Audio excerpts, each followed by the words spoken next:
Well, thank you, Chair, for this opportunity to finally, after many years, have a hearing on climate change. And I want to thank our witnesses, along with our governors who signaled a bipartisan desire to see strong federal action.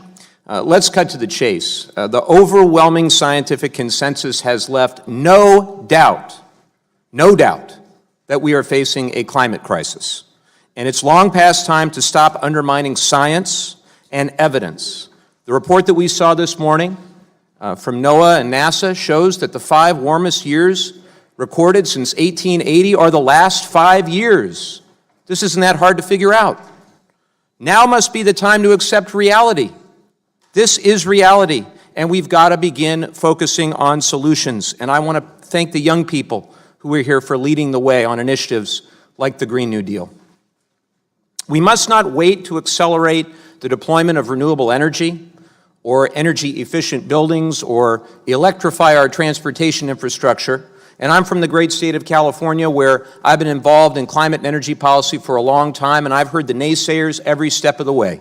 But what we've done is we have demonstrated beyond any shadow of a doubt that if you protect the environment and innovate with the clean energy jobs of the future, you will grow the economy at the same time. And our solar industry in California is a clear example of that.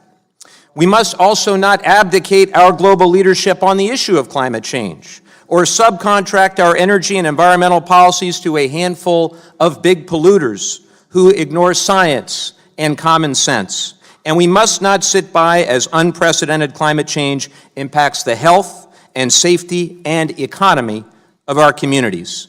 Now, I'm confident that a strong majority of the American people are with us, and even a strong majority of my colleagues in the House and Senate.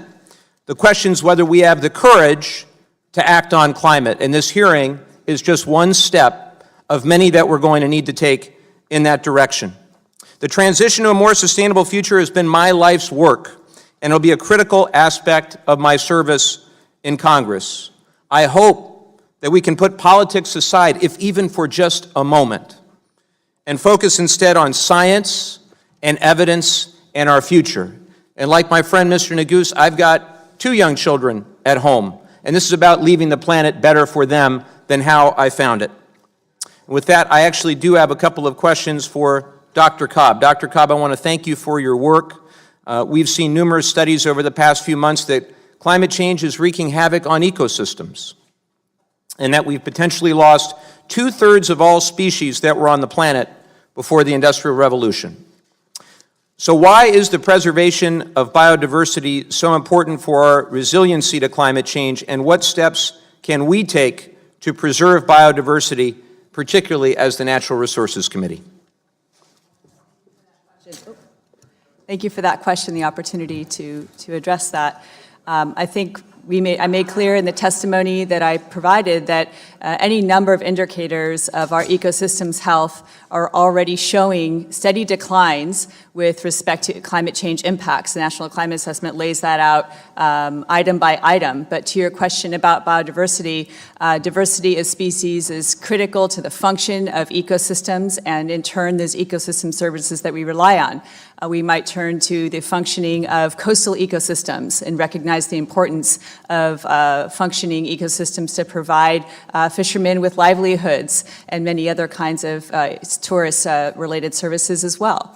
And so this has a distinct value to Americans. That's been shown again and again and again. And certainly science tells us some of the ways that this committee can help to promote biodiversity and increase ecosystem resilience, and therefore support the communities that depend on these services. Some of those ways include, as I mentioned, protecting the lands that these species depend on, and using the best science and evidence to inform the support of these ecosystems and the critical species that support their function. So that's just one way. Thank you very much. Well, I represent a district, California's 49th district, with over 50 miles of coastline. And my friends at the Scripps Institute of Oceanography agree with you, Dr. Cobb, that we absolutely must face the reality, the changing temperature of our oceans, the obvious coastal erosion, unprecedented.